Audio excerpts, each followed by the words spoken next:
Please welcome to the stage David Naiman, Damon Berger, Tyler Vaught, and Britt Starr.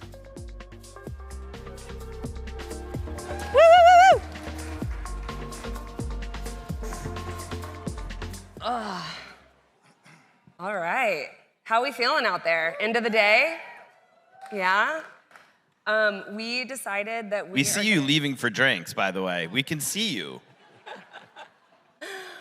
We decided that we were going to keep the last session of the day really light and peppy and talk about something that is non-trivial, like brand safety at a global scale.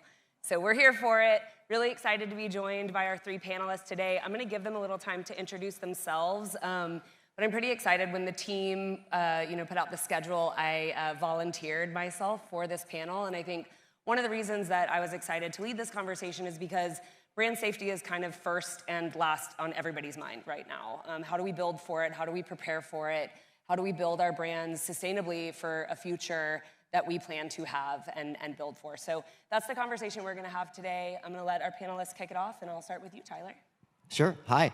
I'm Tyler Vaught. I'm the global head of influencer marketing at Edelman. I've been here 18 months, so I'm just starting to figure out how everything works, but excited to be here.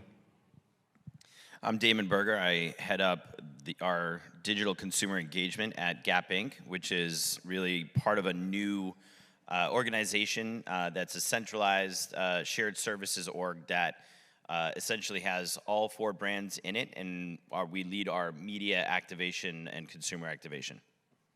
I'm David Naiman. Happy to be here. Happy to be on the stage where Amelia Earhart's last public appearance. Hopefully this is not mine. I head up global creator and content partnerships at Logitech. Kind of a dual role, partly global governance, so sit in, hate saying this, but center of excellence, overseeing how our brands interact with creators and setting guidance and governance around that, and then executional in North America, actually deploying budget, working hand in hand with creators to bring programming to life. Awesome. I'm actually going to start there because I think it's really interesting that all 3 of you sit within your companies, one, and within a center of excellence, but 2, that those centers of excellence are actually net new to the companies in varying stages, right? So I'll start with you, Damon, because you are the freshest, 4 months in. Can you tell us a little bit about the role, the function that you're leading, and why you think now is the time that Gap Inc. brought this in? Yeah, sure. I mean, so it's very similar to what we did at Mattel. So I worked for our CEO at Gap Inc., Richard Dixon, at Mattel, and the goal for this central org is that our brands showing up together in market adds a lot of power that individually they don't have, both from a budgetary perspective, but also from a process and data perspective. And how do you drive from a central POV of the consumer, even though each individual segment or strategies might be different, the overarching ideas and processes that need to support a go-to-market strategy in a modern way are very similar across brands. So being able to have a center of excellence with best-in-class expertise to be able to delineate those strategies and drive them and really hold ourselves accountable to data in a way that each individual brand might have unevenness to is a really important sea change for the company overall. Okay, Tyler, you have a little bit more of your legs underneath you at 18 months. What has this process looked like at Edelman? Yeah, so Edelman's a big place. It's 6,000 person family-run business. There are multiple different agencies under the larger umbrella. It's a very unique place for me. It's my first foray into the agency world, but it's also the first place I've been where you have 4 different generations of employees working. So you've got Gen Z, millennials, Gen X, baby boomers. And so navigating any sort of transformation is already challenging, but navigating that with people who have different work experiences. And this is the first place I've worked where I've gotten an email and someone's like, I'm retiring. And it's just not something I've used to seeing. No boomers at Twitter? No, there weren't a lot. I mean, people retired for different reasons. But it's just a lot of education.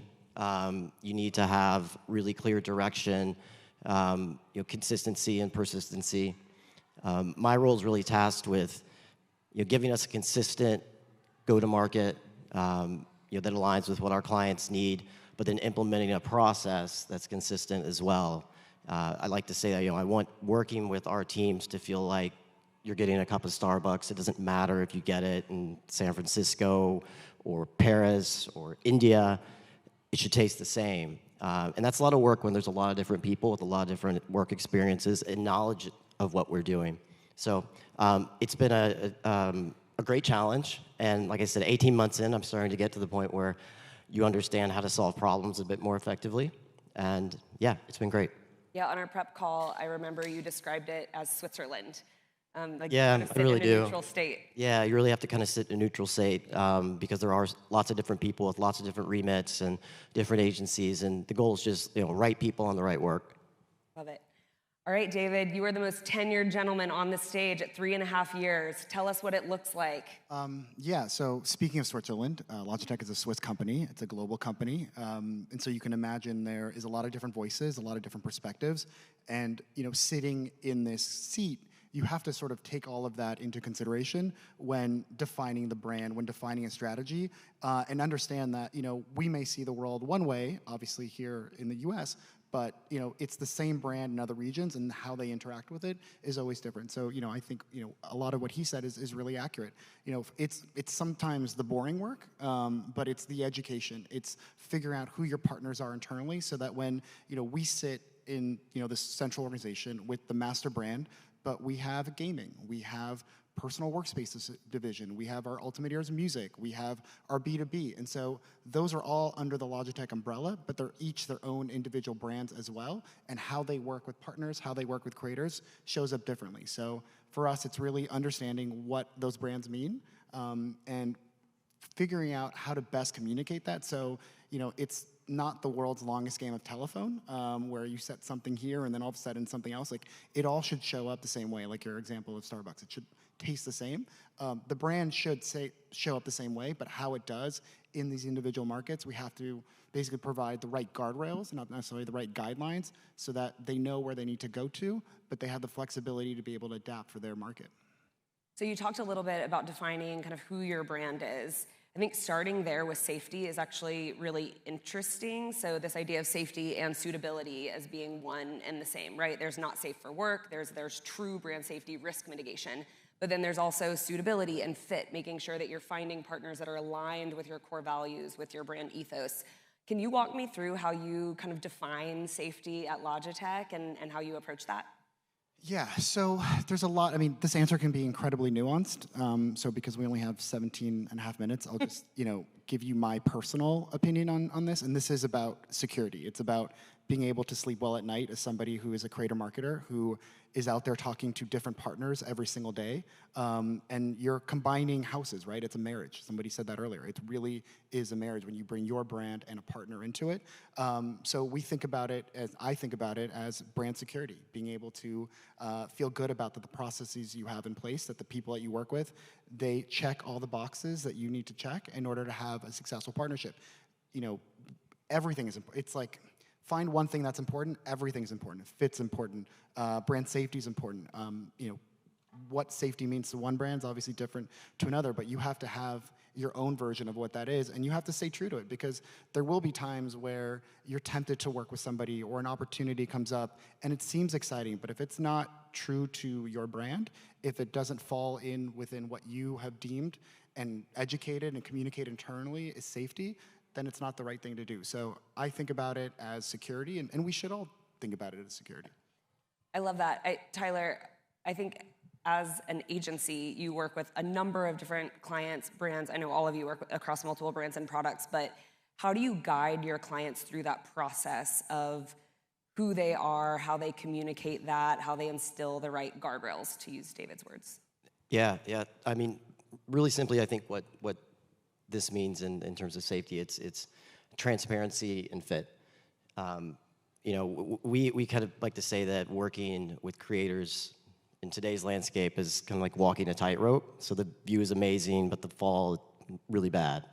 And what you want to be able to do is have that safety net and that balance, and that comes from a rigorous vetting risk mitigation strategy that gives you that transparency. You were just on Connor's podcast, and you had a really good line. You said that the currency of leadership is decisions, Thanks. which I thought was great. I can't take credit for it. It was a repeat, but Okay, well, thanks for listening. what we're trying to do through the whole process of vetting and trying to get brand alignment is we're just trying to provide transparency and information to our clients and to the leaders of those brands to make the right decision for who they want to work with and why they want to work with them. And then I wouldn't be doing my job as someone from Edelman if I didn't draw some trust stats and just to kind of illustrate the how heightened the situations are with brands and finding the right fit. So you've got 2/3 of consumers who say that brands need to take a stand on something, and you've got almost 75% of consumers saying, well, if they take a stand, but then they back away from that, or they backtrack, that they will then trust that brand less. And now it's even more elevated for creators, because you've got 50% of Gen Z and millennials who say, I'm under the assumption that if a brand's working with a creator, that they're aligned on values. But if I find out they're not, I think the brand should fire that creator. 60% of them say that should happen. So it's a tightrope. It's risky, but the reward is great, and we can talk about that as well. But for us, it's this transparency and finding fit. Love that. Okay, Damon, I'm gonna pick on you a little bit. I think a lot of people in the audience probably have some of this in place, but some of them are probably trying to figure out how to put it in place. So as somebody who is coming in to really bring this framework into an organization, what is step one? Like, what does this look like kind of day one? It's a really interesting question. I would say we are always in dialogue of trying to understand the data at play first. So who are the types of people that are going to move the needle for brands like Gap or Old Navy or Banana and Athleta? They're all different. And as we look at that data, and shout out to CreatorIQ, being a great partner, being a great resource for that type of data, we are always in the platform trying to figure out who instantiates that brand voice using the data points that are most important to us based on the audiences we're looking for. And I'm sure that's been repeated, ad nauseum today. But as we're looking at building these processes, really understanding and having a tight lens on who those people we're trying to reach are and what those audiences we're trying to move and those KPIs associated to that action, that's all a new build. And so trying to figure those pieces out while also saying, by the way, the brand needs to express itself uniquely in market. And a lot of creators are, as we all know, they're for hire and very transactional. And so creating more lifetime value-oriented partnerships with creators is the play. And so that we are not coming and knocking on the doors as we are, as every competitor we have, and even those we don't even know we have, are all knocking on the same doors of the same creators. So figuring out where that brand voice needs to land within the landscape of creators is a really important thing, and really sticking to the data underneath and what's going to work. And look, I think as any company you partner with, there's always risk. And I think, to Tyler's point, figuring out how to vet and add as much risk mitigation going into those processes as possible is the only way you can really feel comfortable.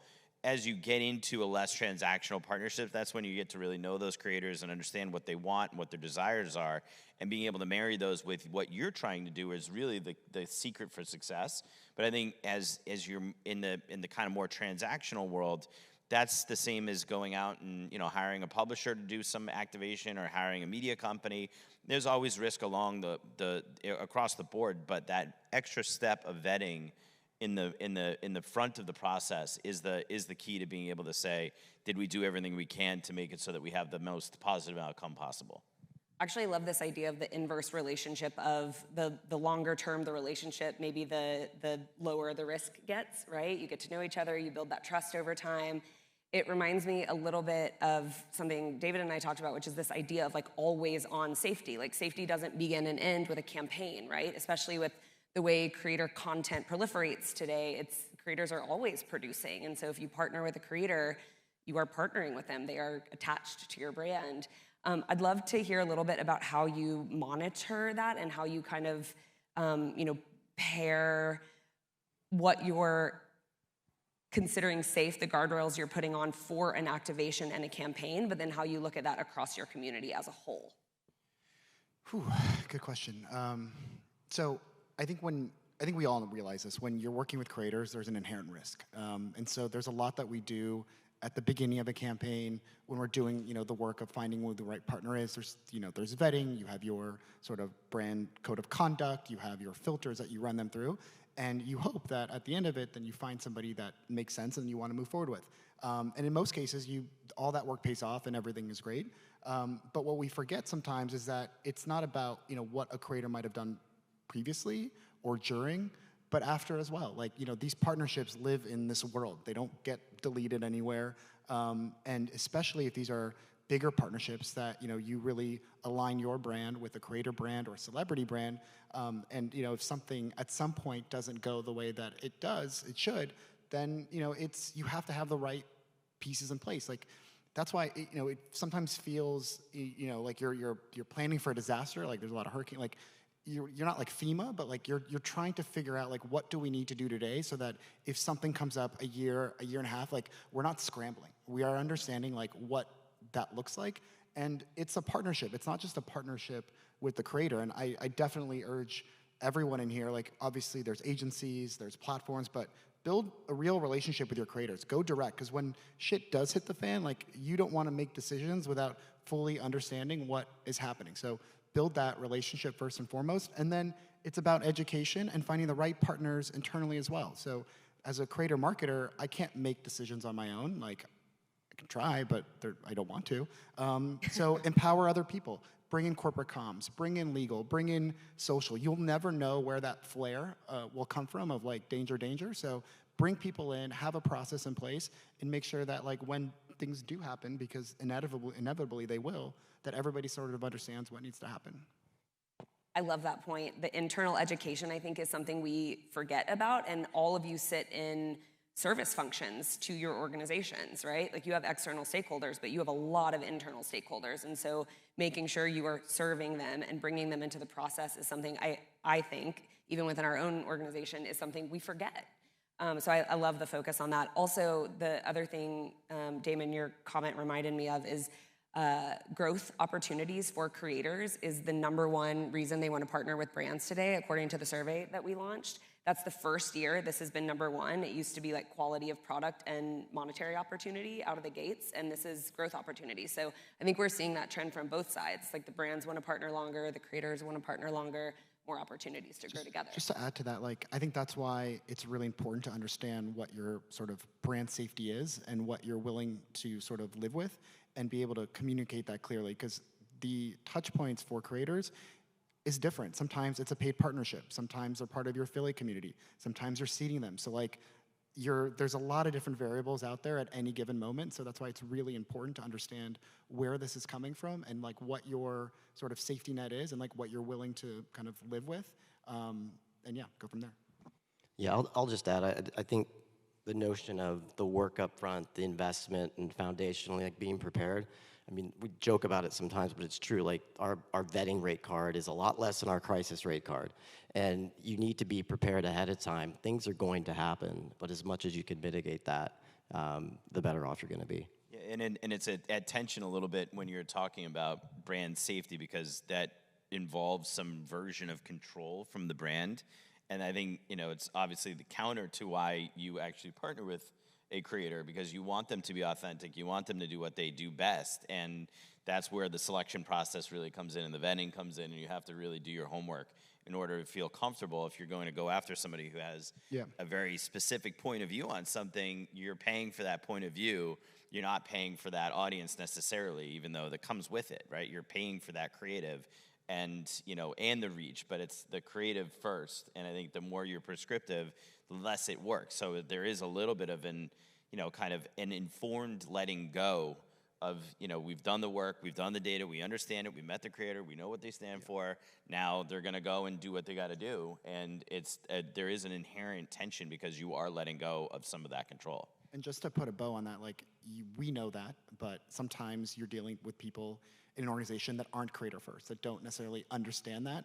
And it's this push and pull of like, they're used to controlling the message, they're used to brand funded shoots, they're used to commercials. It's like, this is a different ballgame. And so if we choose to play in this world, we need to understand, how it works and be great partners. So again, I just think about it as it's not just about partnerships externally, but it's about partnerships internally as well, so people fully understand, what it is that we're trying to achieve.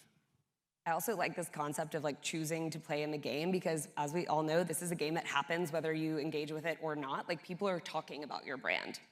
It's just a fact, especially your brands. I mean, these are massive global brands with massive fanships. And so people are always out there having conversations about your brand, creating content about your brand. And so minimally paying attention to that conversation and being able to engage with it allows you to set up productive conversations and ways forward or through potential risk. Hopefully we're driving that conversation, and that implies an active participation that you're paying for, that you're out there and you're trying to budget that as part of how you go to market. And I think what's interesting, as we all know, is that through the monopoly of these online platforms, the ability to reach audiences has diminished greatly, and your costs have gone up very much. And as that happens, the most effective way to reach audiences is through creators. Like, we all know that. The engagement is higher, the viewership count is more kind of natural and less bot-oriented. There's a lot of reasons to do creator marketing well, and need to now in order to keep up with your competition and outpace them.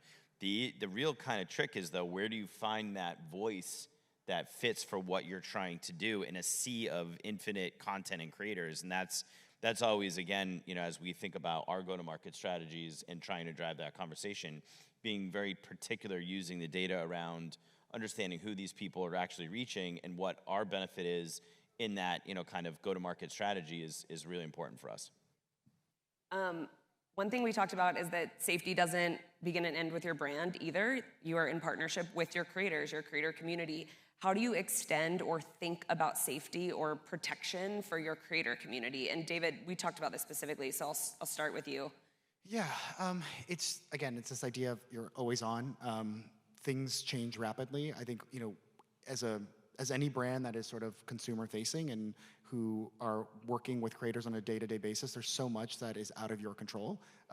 We had a situation recently where there was a creator or somebody pretending to be a Logitech creator reaching out to other creators to loop them into an affiliate program that didn't exist. So like, there are all these things that you can plan for, and at the end of the day, like, things will pop up. And so, I mean, it's kind of repetitive, but it's going back to what we talked about. It's about being prepared for as many of these eventualities as possible. Having a game plan, like, it's not the sexiest work that we do. Like, I would much rather be, negotiating with a creator or like being on a cool set, but like, this is the stuff that really, really matters. Because if you don't have this, it's table stakes. Then, you're really not putting yourself in a position in the long run to succeed. So we've talked a lot about risk and potential doom and gloom, insuring against that, right? Investing in something to make something not happen, which is really interesting. I'm really curious from each of your perspectives in the last couple of minutes, why is it worth the risk? Because it works. And I think, look, you work with creators because they're humans, and brands spend a lot of money to portray themselves in a more humanistic way. I mean, we see it everywhere, and creators are humans. I mean, I know we have animals who are creators as well, but in general, like, very safe, very safe. And people trust people, and they trust people even more so when they can relate to them and people like them. And so it works, but you have to have the fit, you have to have the alignment, but the reward is there. Yeah, it works. I mean, there's all sorts of data points to point to say, hey, look, you sell more, it's more relatable, there's less ad blindness, there's a lot of really positive attributes to it. And, personally, I think from a content perspective, as you're thinking about putting all of this content out, either from a brand perspective or from a paid perspective, when creators have an opportunity to voice your brand in their voice authentically, there's a real connection and magic in that connection to the audience. They know how to build audiences better than we will ever build audiences. We're not creators. We need to start thinking and acting like we are creators. But it is really about trying to think about how they have been able to do what we spend so much money trying to do, and how do we learn and how do we get better at something that's so fundamental to reaching audiences today. Yeah, I mean, +1 to both of those things. I think I probably would have said the same thing. I mean, there's just, you kind of have to. The risk is worth the reward. You know, for brands to reach consumers today and the next generation consumers, you have to reach them where they are in ways that they want to be reached. And also just, you know, selfishly, like working with creators, you know, there's magic there. You know, you give them, you know, some general brief, you give them the product. If you find the right community with the right fit, like, there's some just really awesome things that they can do that you would never even dream of as a brand, and to see that come to life is really awesome. I think we are in good company of believers in that as well. And I have good news for you, and I have good news for you. That is it. Thank you so much for being here. Really Thanks, appreciate everybody. it. It's cocktail time. If everybody wants to join us out in the courtyard, the Hollywood Chamber Orchestra will be here. It's a beautiful night. Thank you so much for joining us today. Thank you, guys. That was great.